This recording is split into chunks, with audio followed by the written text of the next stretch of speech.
My brother was arrested for drug crimes, but the truth exposed a city-wide conspiracy Reddit stories. Before I tell you how my world collapsed, you need to understand what it looked like before the cracks began to show. We were a textbook family, the kind you see on picture frames in furniture stores. Smiling, close, unshackable. Or at least that's what it looked like. My parents were the kind who always showed up. My dad worked long hours as a civil engineer, but never missed a family dinner, and my mom, a retired ballet dancer turned art teacher, infused our lives with creativity and warmth. But the real heart of my life was my older brother, Mark.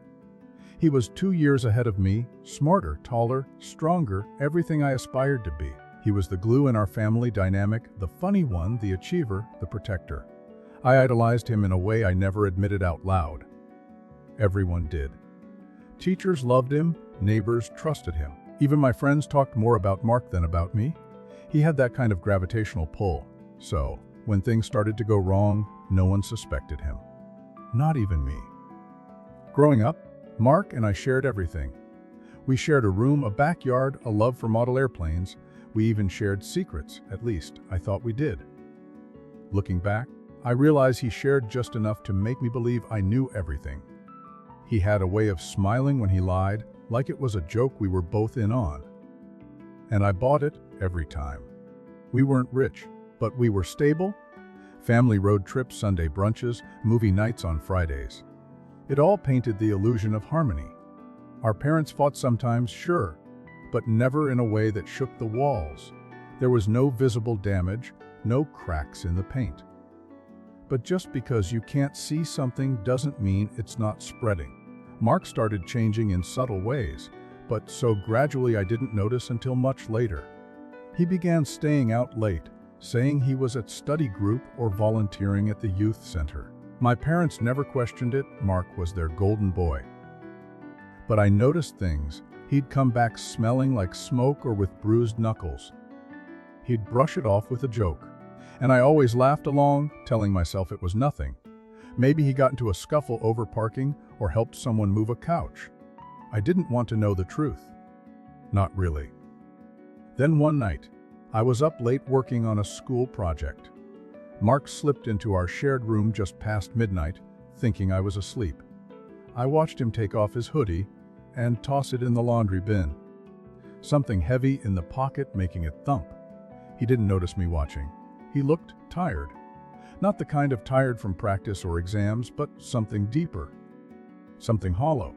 That was the first time I felt fear in our house. Still, I said nothing, because if I said something, it would mean acknowledging that the person I trusted most might not be who I thought he was. The next morning, he acted normal.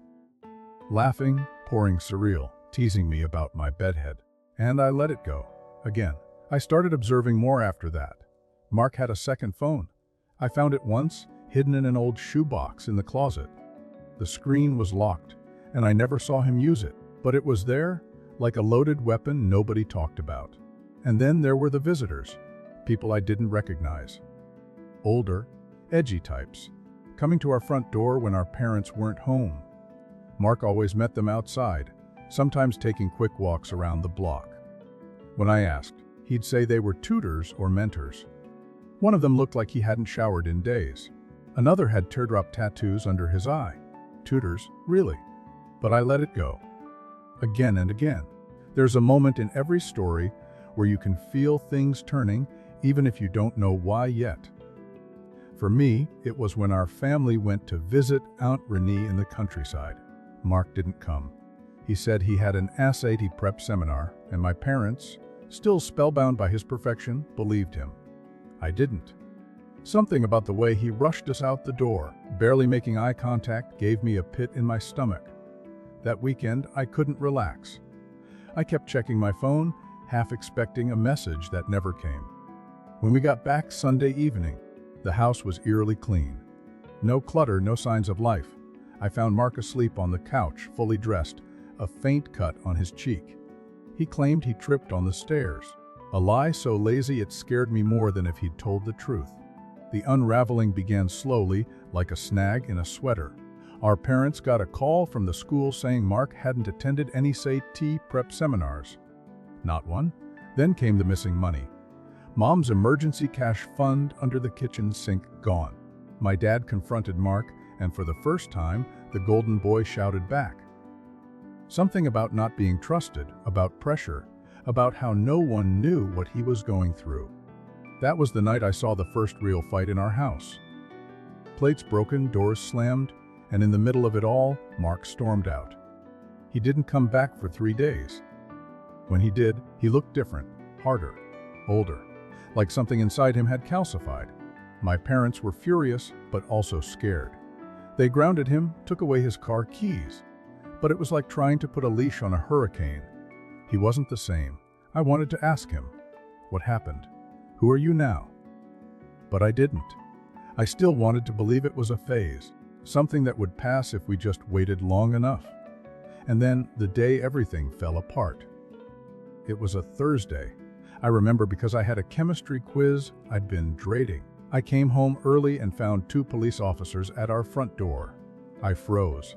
I couldn't even get my key in the lock. They were asking for Mark. My mom was crying. My dad looked like someone had punched the air out of him. The officers had a warrant.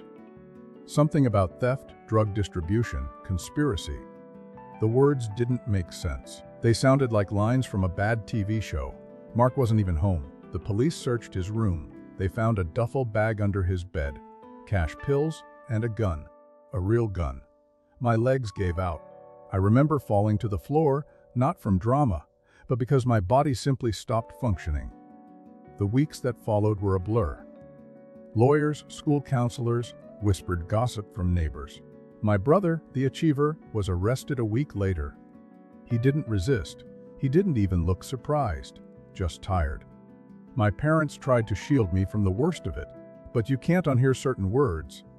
Felony trial. Plea deal. The hardest part wasn't the betrayal. It was how easily he had maintained the mask. How none of us, not even me, had seen the full scope of what he'd become. And that's when the guilt settled in.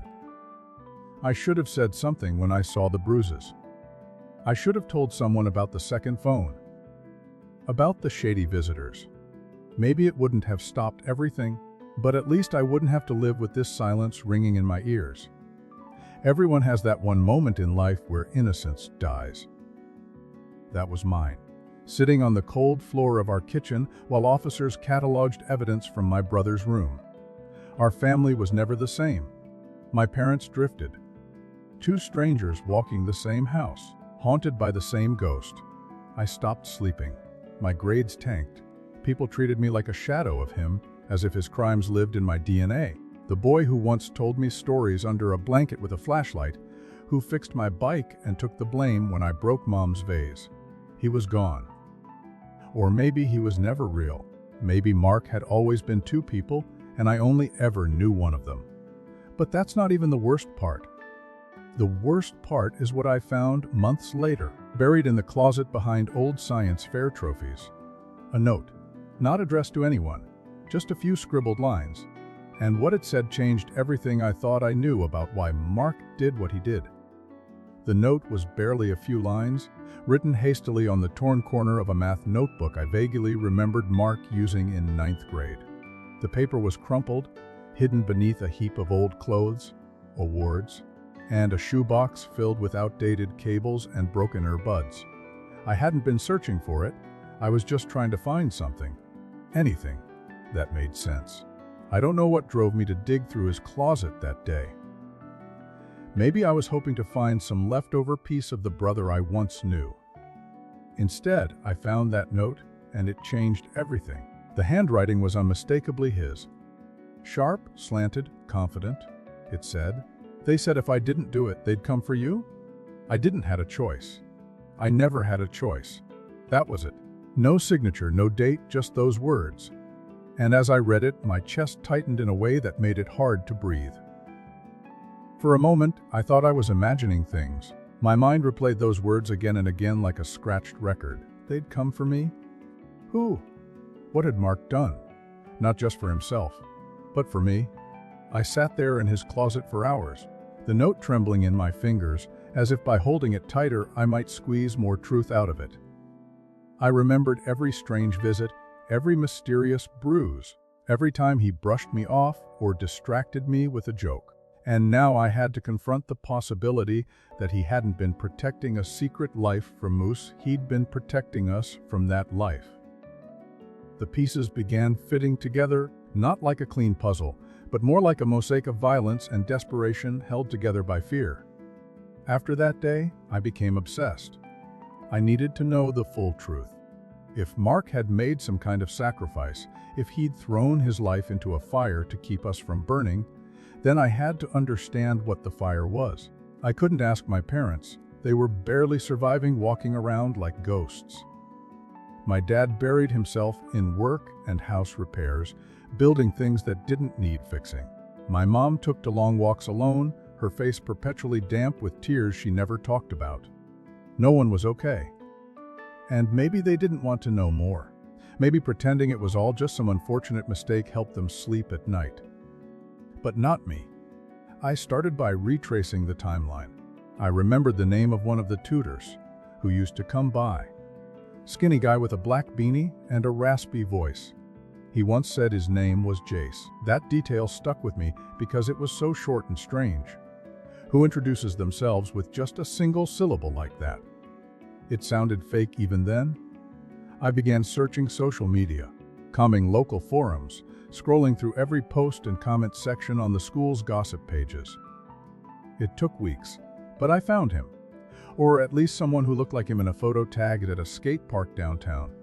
The caption was, "Jace and the crew doing business." I clicked. It was like stepping into another world. A different language. These guys weren't high schoolers. They were older, mid-20s at least, and deep into something dark. I kept digging and found mentions of a group called The Bend, a local gang that ran everything from stolen electronics to opioids. They weren't huge, not cartel level, but they had territory, influence, teeth. And suddenly, it all made sense. The second phone, the money, the way Mark changed after he started hanging with them. But more than that, it explained the fear. Mark hadn't been a kingpin, he was a pawn. A smart, charismatic pawn being leveraged by people who knew exactly how to use him. And apparently, they'd found his weakness, me. I couldn't tell anyone. Not yet. Not until I had proof. I couldn't walk into a courtroom with a crumpled note and a theory. I needed to understand how deep he was in. Why he never asked for help. Why he let his life fall apart to save mine. So, I made the dumbest, most dangerous decision of my life. I decided to find Jace. I went to the skate park where the photo had been taken. It was rougher than I imagined, a concrete graveyard scrawled with graffiti and broken glass. I hung around for hours, pretending to be just another lost kid looking for company. Eventually I saw him. Older now, his hair longer, but definitely the same guy. I didn't approach, not that day. I followed him, carefully. He took a back alley behind a convenience store, where he met up with another guy and passed him a baggie. They didn't see me. I watched him for days, learning his routes, his habits. It felt like I was becoming someone else. I skipped school. I lied to my parents. I stopped answering texts from my friends. I told myself it was all worth it if I could understand the truth.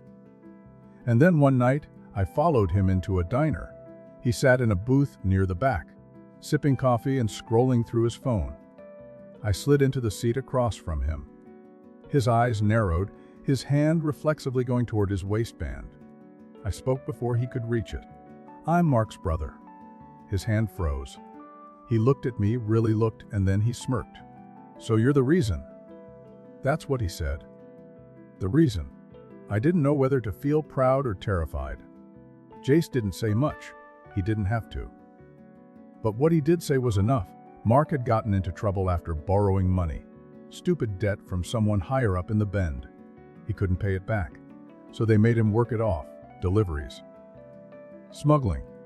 Eventually, drugs. Mark had wanted out, but when he tried to walk away, they threatened him. Not just him. Me. They told him what school I went to, what time I walked home, even what route I took on Thursdays after chess club. They knew everything.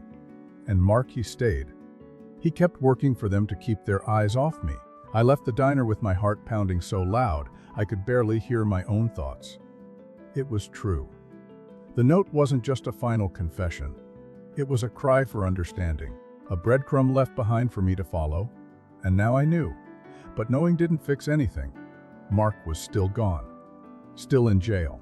Still hated by the community that once loved him. And he had let all of it happen so I could keep living like none of it was real.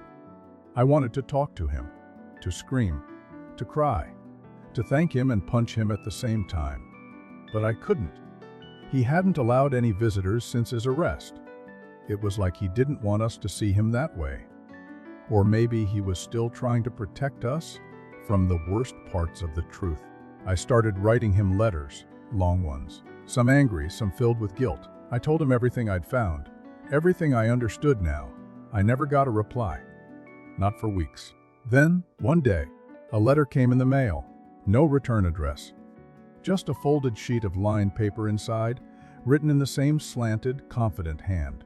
All it said was, "I knew you'd figure it out, but now that you have, stay out, please." That was it. No warmth, no sign off, just a command. The last sentence underlined twice, "Stay out." But how could I? After what he'd done, how could I ever walk away from the story he wrote with his life just to keep mine intact? That night, I made a decision. I wouldn't just walk away, and I wouldn't let Mark rot alone in the fallout of choices he made for my sake. I'd find a way to fix it. Clear his name. Expose the people who pulled the strings, even if it meant stepping into the same darkness that swallowed him. Because if there's one thing I understood now, it's this family isn't just about love. It's about debt. And I owed him more than I could ever repay. You don't just walk into the world my brother bled for. It pulls you in like a riptide. One wrong step, and it's over. But I had made up my mind. I wasn't going to let Mark be the only one who paid. He saved me once. Now it was my turn. I started small. Names, locations, connections, like threads leading back to a single knot. Everything pointed to one name, Dante. Mark never mentioned him in his letters, but Jace had slipped once at the diner, saying, "Dante doesn't like loose ends." The way he said it made my skin crawl. I knew I had to find him. It took weeks. I wasn't exactly equipped to navigate the underworld of our city. I was 16 with a half-broken bike, no car, and no street credibility. But I had curiosity, and that was dangerous enough. I visited the skate park again, this time keeping my distance. I started talking to people. Not about Dante directly, but asking who ran things, who made decisions. I got vague answers, some laughs, a few warnings. But eventually someone told me to check the old warehouse by the river. "You'll find ghosts there," they said. I didn't sleep that night. The warehouse sat like a rotting beast along the docks, its windows broken, graffiti scrawled across its rusted sides like scars. I went during the day, pretending to photograph carbon decay for an art class project. No one asked questions, but I saw them. Men with tattoos, chains, oversized jackets with symbols I didn't recognize.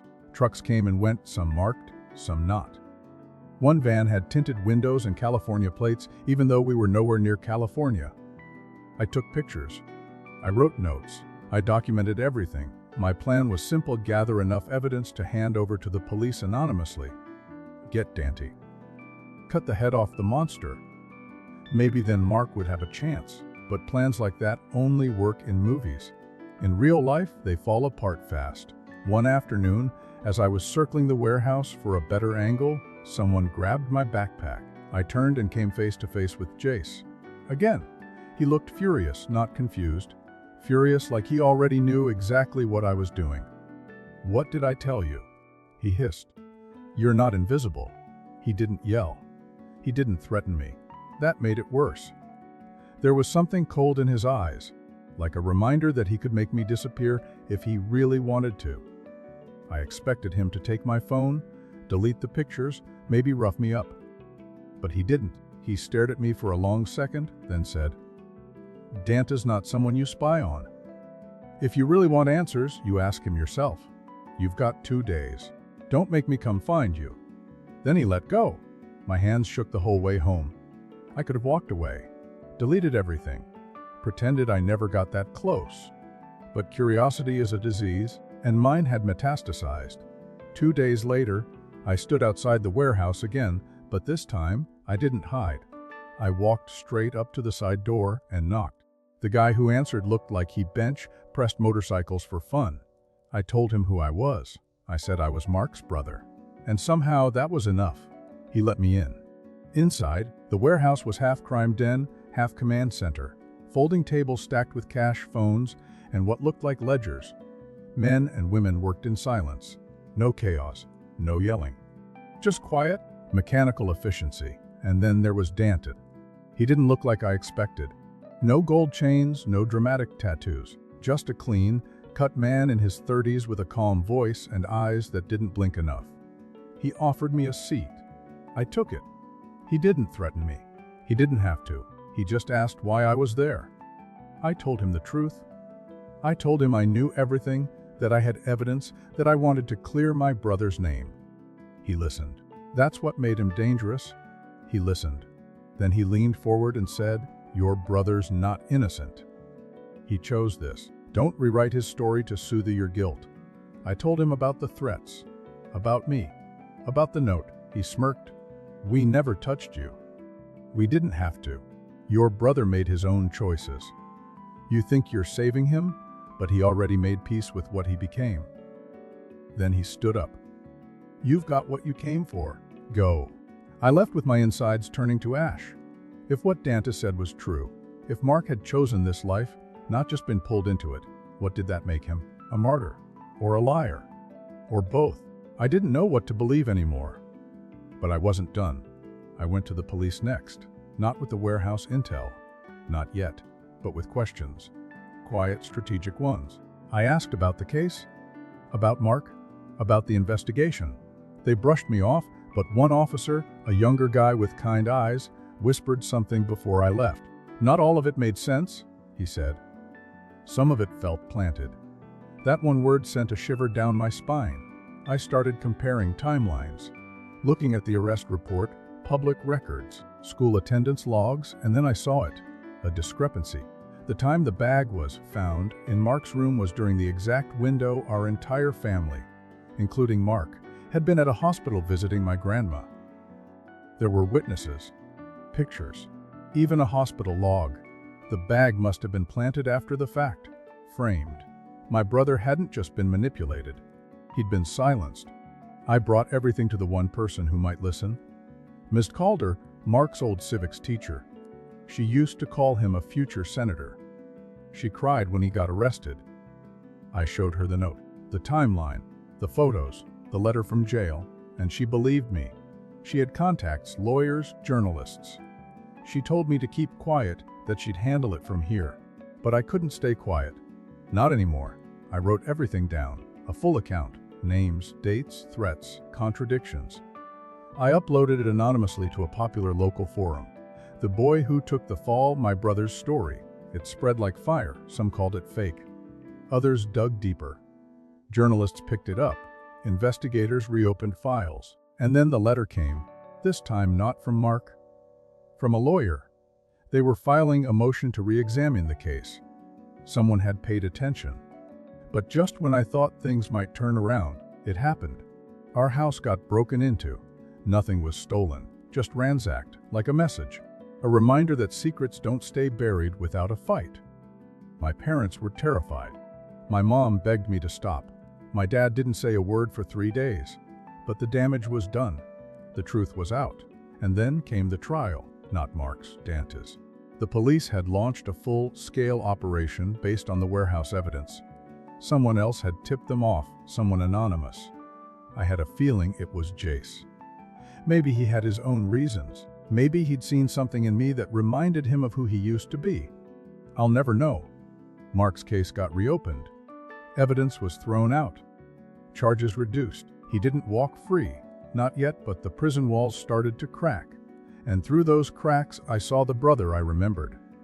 Not perfect, not innocent, but human. Someone who bled for me so I could learn to fight back. That was the beginning of the end. But endings are funny things.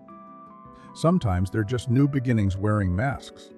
Because what I didn't know then, what I couldn't have known, was that Dante had one more card to play.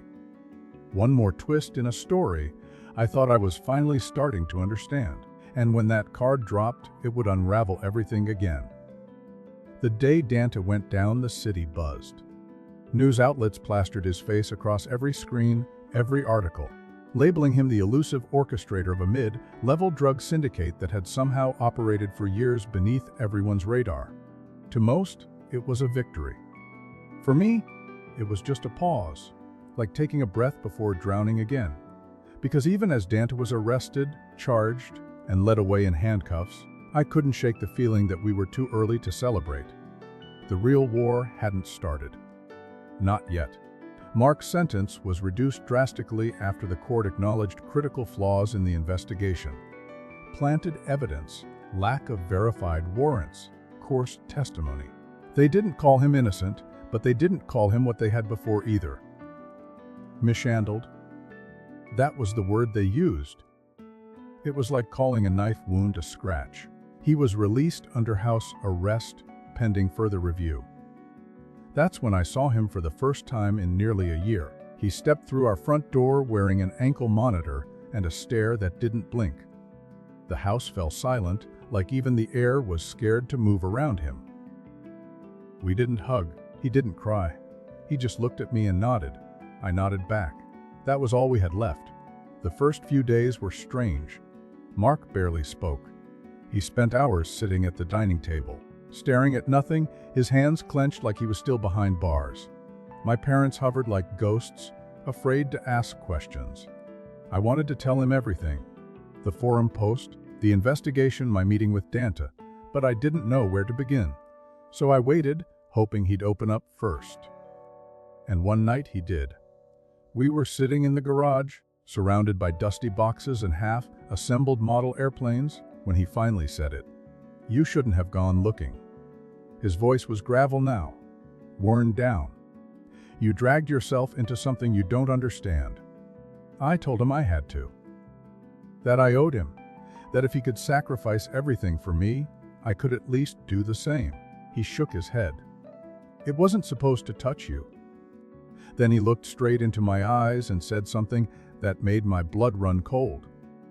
Dante was just a shadow. There's someone else, and they're not done. I asked who. He didn't answer. I couldn't sleep after that. Who was above Dante? What else hadn't we seen? I began retracing everything again, but this time I wasn't just looking for facts.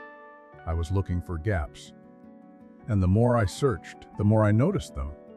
Empty spaces in police files, sudden redactions in court transcripts, names that appeared and vanished like ghosts. It was like watching someone erase parts of a painting while pretending nothing had changed. Something, or someone, was manipulating the system from above. I needed help, real help. Ms. Calder connected me with a journalist named Evie Chen, an investigative reporter known for tearing down corrupt bureaucracies with nothing but a pen and a fearless heart. I gave her everything. Notes, photos, timelines, the note from Mark, even the recording I secretly made of Dante's cryptic warning. She listened, took it all in, and then said something I didn't expect. "This goes deeper than crime. You're standing at the edge of something political." But she explained what she found. Financial trails from local officials tied to shell companies that funneled money through nonprofits. One of those nonprofits was a youth outreach center, the same one Mark had volunteered at. It was a front, used to recruit kids, smart ones with potential, ones they could mold. The Bend wasn't just a gang, it was a pipeline, one that started in our neighborhoods and ended in prisons or silence. And the man behind it, not Dante. He was just management. The real architect was someone named Silas Kane. The name meant nothing to me until I Googled it. Silas Kane was a philanthropist, a public servant, a school board investor, a man who made headlines for donating computers to inner-city schools and building homeless shelters. He was beloved, untouchable, the perfect disguise. Evie said she'd dig deeper. But I didn't have the patience to wait. I started looking for him myself. I found out he held a community event every month. One of them was coming up, a scholarship gala at the downtown library. I registered under a fake name and went. It was surreal. Chandeliers, speeches, soft piano music, everything elegant and manicured. And then I saw him, Silas Kane. Perfect suit, white smile, shaking hands like a politician at a funeral. I watched him, trying to imagine this man as the spider at the center of the web that had almost devoured my brother. Then something happened. He saw me. Just for a moment. Our eyes locked. And in that instant, I knew two things. He recognized me, and he wasn't surprised. I left immediately. That night, our house was set on fire. It started in the garage. Flames swallowed everything before the fire trucks arrived. We got out. Barely. The smoke lingered in our lungs for days, but the real damage wasn't physical. It was psychological. A message. Loud and clear. Stop. Mark went pale when he saw the remains. Not from the fire, but from something else. Something he'd kept hidden even from himself. He pulled me aside and said, "We have to leave. They won't stop now." But I refused. We couldn't run forever. And we couldn't let fear win. Then I made a mistake. A devastating one. I went back to Jace. I found him in the back alley of an abandoned warehouse, pacing, smoking. He looked older now, nervous. I told him what I knew. About Silas Kane. About the fire. About Mark's warning. He stared at me for a long time, then said, "You're too deep. This wasn't supposed to go this far. You were never supposed to find Silas." I asked him to testify. To go public. To do the right thing. He looked away. There's no right thing anymore. Then he gave me a name. A contact. Someone inside who might help bring Silas down. I left thinking I had a new lead. But when I called the number, it didn't ring. It traced back to a burner phone. A trap. That night, Evie Chen went missing. No one knew where she went. Her apartment was ransacked. Her car found abandoned near a bridge. Her laptop was gone. And just like that, my only ally was erased. I confronted Mark. Told him everything. He stared at the floor, then whispered, "I told you. It never ends." And then he told me something that broke me. He knew about Silas. He always had. He met him once. Said he looked like someone who shook hands with monsters but never got his fingers dirty. He told Mark he had a choice of be useful or be erased. And Mark chose usefulness. For me, for our family, because Silas had shown him pictures of me, of my school, of my bedroom window, every detail. And he promised that one day, if Mark played along, I'd forget Silas ever existed. But I didn't forget, and that's when it hit me. The betrayal I never saw coming. Because when I asked Mark how Silas had those photos, how he knew so much about me, Mark looked away. And I understood. It wasn't just fear. It wasn't just sacrifice. Mark had told them things. He'd given them access. Not because he wanted to hurt me, but because they'd convinced him it was the only way to protect me. My brother didn't just bleed for me, he bullied me, one detail at a time, thinking it was mercy. And now everything I knew, everything I trusted, every act of love I believed in was ash. Just like our house. And the worst part, Silas wasn't finished. He had another plan. One that involved me. The fire had stripped our home to bones. Walls blackened to skeletons. Air still clinging to the scent of smoke and burnt memories. What it didn't burn were the realizations, which spread deeper and darker than any flame.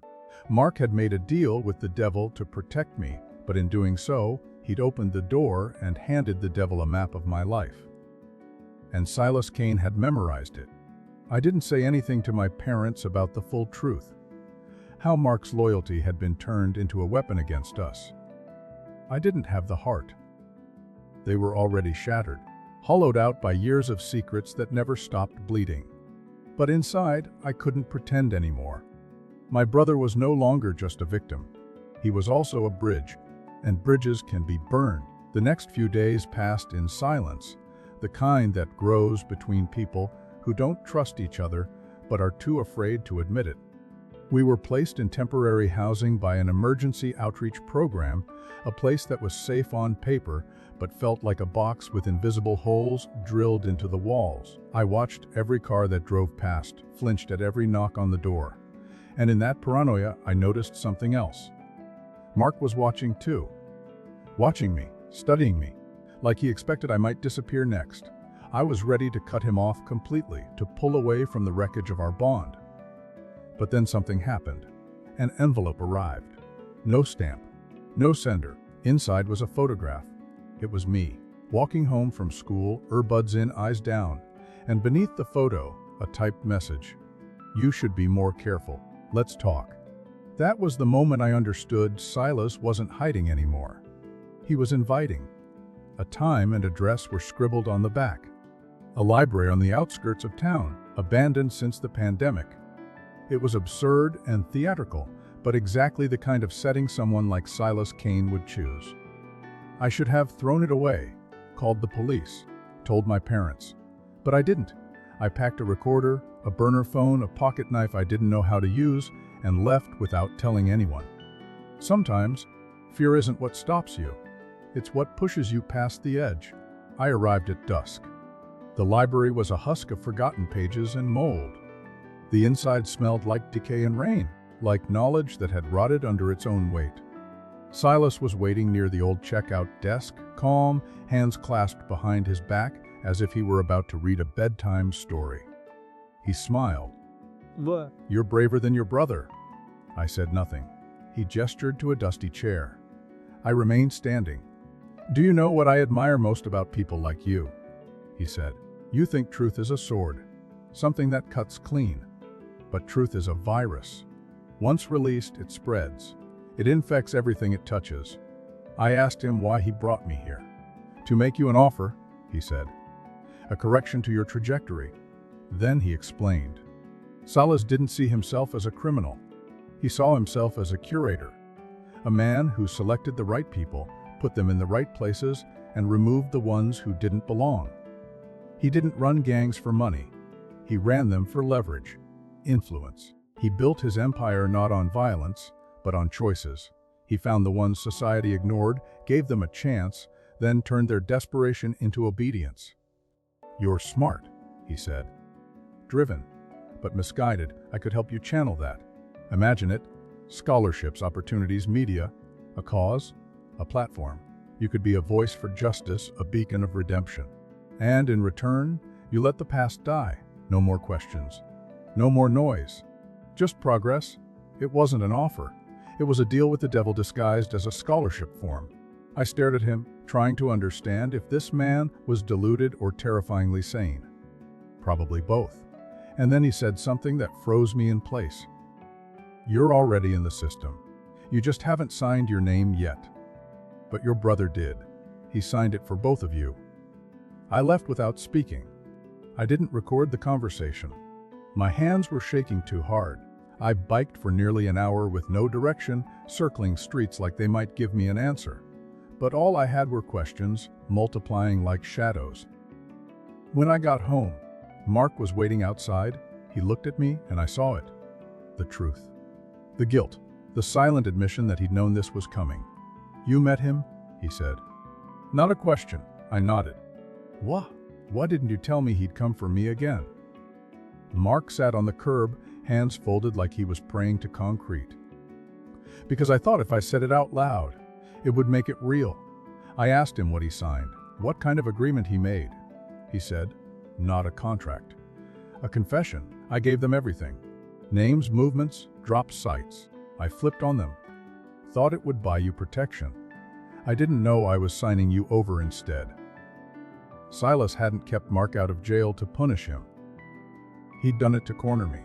And now, it wasn't about my brother anymore. It was about me. That night, I made another decision. I wasn't going to wait to be hunted. I was going to hunt back. I reached out to every journalist who'd ever written about Silas Kane. Most never responded. A few sent polite rejections. But one, a conspiracy blogger named Maxi Cruz, agreed to meet. She was chaotic, paranoid, and brilliant in a way that made me nervous. Her apartment was a fortress of cameras, paper trails, and USB drives labeled with things like MIR, BRK, KMIL, DMP, and TRUHTTD5, where she had a file on Silas. Of course she did. Photos, audio, even an old ID with a different name. Apparently, Silas Kane had vanished from another city years ago, reinvented himself, cleaned his record, remerged with a new mission. Maxie had proof of payments, large ones, funneling into private prisons every time a gang war escalated. The more kids got arrested, the more the system profited. And Silas was the middleman, the genius behind the machine. But no one would publish it.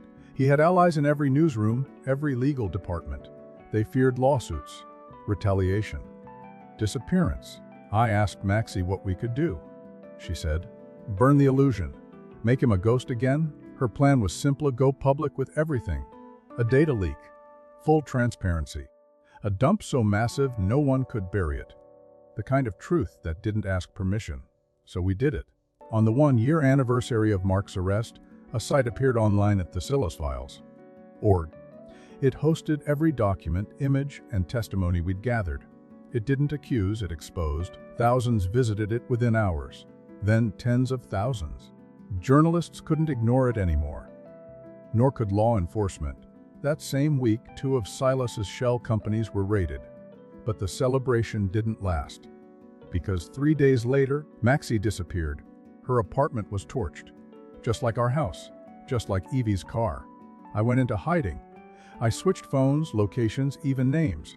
I cut off contact with Mark, not out of hatred, but to protect him. If Silas wanted a target, he would have to come find me himself. And eventually he did. The message arrived in the same way as before: a photo, a place, a time. But this one was different. The photo wasn't of me, it was of my parents, smiling, grocery bags in hand, walking toward our temporary housing. Beneath it, time to finish what your brother started. I didn't cry. I didn't panic. I packed my bag, loaded a backup of everything we hadn't published yet, and walked toward the fire one last time. Because if Silas wanted to play God, I was going to show him what happens when his creations learn to strike back. And this time, I wasn't coming to ask questions.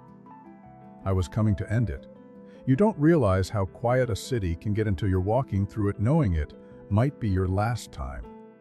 That's how it felt as I moved through back streets under the dim orange glare of the old sodium lights, clutching a flash drive in one hand and a burner phone in the other. I didn't tell anyone where I was going. Not my parents, not Mark, especially not Mark. There's a moment in every story where running becomes irrelevant, where the only direction left is forward, even if the ground beneath your feet is crumbling. That's the moment I'd reached. Silas Kane had sent the final message, and I was answering it. I didn't care if it was a trap. I just knew that whatever was waiting at the end of this night had to be faced. And if no one else was going to do it, then I would. The address was familiar, not from memory, but from nightmares. The abandoned civic hall across from the train yard, where deals were made in whispers and power wore no badge. I walked through the shattered entrance, each step echoing like a dare in the silence. He was already there, of course, sitting on the edge of the old council days like it still meant something. Silas Kane. Impeccably dressed, calm, confident. The man who smiled while cities blood. "I knew you'd come," he said without looking at me. I stayed standing. I wasn't interested in his greetings. "You sent me a photo of my parents," I said. "You crossed the line." He turned slowly, folding his hands like a priest about to deliver a sermon. "There's no line, only leverage. Your brother understood that." I told him I had a copy of every file, every payment, every link tying him to the youth centers, the gangs, the prisons. That even if something happened to me, it would go live across a dozen cloud servers. He laughed, not cruelly, not nervously, just casually. "I believe you. But that's not why you're here." He stood up and walked toward me, each step deliberate. "You came because you still don't understand. You think this is about me, about your brother, about some grand plan. But it's about you. It's not you. You've spent all this time chasing the story, the motive, the enemy. But the truth isn't behind me. He pointed behind me. "It's behind you." I turned and saw Mark. He was standing in the shadows, just inside the doorway, pale and shaking, hands clenched at his sides like he was holding something back. His guilt, his rage, maybe both. I stepped back instinctively. "What are you doing here?" I asked. Silas answered instead. "He followed you. He always does. That's what loyalty looks like." Mark stepped forward, his voice raw. "I tried to stop this. I thought if I gave them what they wanted, it would end. I didn't know they'd come for you again." I looked between them, heart pounding, brain racing. None of it made sense. Unless it did. I turned back to Silas. "You wanted us both here." He nodded. "That's symmetry. Full circle. The truth deserves an audience." And then he pulled something from his coat, a folder. Thick old. He tossed it to my feet. "Open it." I didn't want to. Every instinct in me screamed that nothing gooder came in a manila folder handed over by a sociopath. But I picked it up. I opened it. Inside were photographs, dozens of them, documents, newspaper clippings, reports, and at the top, one name, our father's. And that's when everything cracked. Silas's voice was almost gentle. "You think this started with your brother? No, it started before you were even born." The folder told the story. 20 years ago, our father had worked for the city's development board. He'd been responsible for rezoning approvals. One of those approvals allowed a certain youth rehabilitation center to be built next to a known gang territory. The contract had been flagged once, but was buried, paid to disappear. And in return, the city approved a massive construction project on the other side of town. Guess who got the bid? Our dad's employer. But it didn't end there. Over the next few years, the youth center funneled troubled teens into probation programs tied to private institutions. Institutions invested in by shell corporations, owned by people with names like Kane, Durrell, Petrov. It was a business. And our father had been the first domino. Silas leaned in. "Your father helped start it. Not out of malice, out of ambition. He didn't know what it would become, but by the time he did, it was too late." I wanted to scream, deny it, burn the folder, but I couldn't. The documents were too specific, the connections too precise. My father wasn't evil, but he was complicit. And now I understood why Mark had protected him too. Why he never told me the whole truth. Because in the end, the people we love most are the ones we lie for first. I looked at Mark. His eyes said everything. He had known. Not from the beginning, maybe, but for long enough. Long enough to carry the shame. Long enough to believe he had to fix it alone. Silas stepped back, like a conductor finishing his overture. "You've been chasing justice. But what if justice means dragging your own blood through the mud? Are you willing to do that?" I couldn't speak. He continued. "Or you could walk away. Let the truth fade. Let the system bury itself. I disappear. You go back to school, write a book, become a hero. Your brother gets a second chance, and your father never knows you found out." It wasn't an offer. It was a sentence, a choice with no right answer. Mark finally spoke. "You don't have to carry this." I turned to him, a voice shaking. "But you did." He nodded. "And I'd do it again." Silas turned, walking back into the dark like he already knew the outcome. And I realized then that power isn't in what you know. It's in what you choose to do with what you know. I left the building with the folder still in my hands. For days, I didn't open my laptop. I didn't speak to my father. I didn't even look at Mark. And then one morning I opened the Silas files, org again. And I uploaded everything. The contracts, the reports, even the name of the man who'd made it possible in the first place.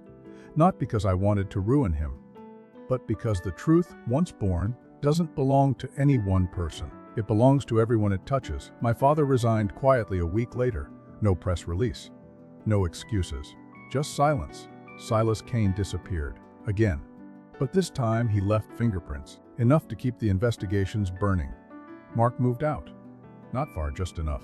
We still talk, but there's space now. Space filled with the weight of everything we never said. Maybe one day, that weight will lift. Our mom, She never spoke a word about it. But the way she started locking the door twice every night said enough. As for me, I don't know if I'm better, but I'm not the same. Because some stories don't have clean endings. Some truths are jagged and unfinished. And some heroes are just the ones who choose not to stay silent. My brother's secret life destroyed everything. But it also uncovered the truth.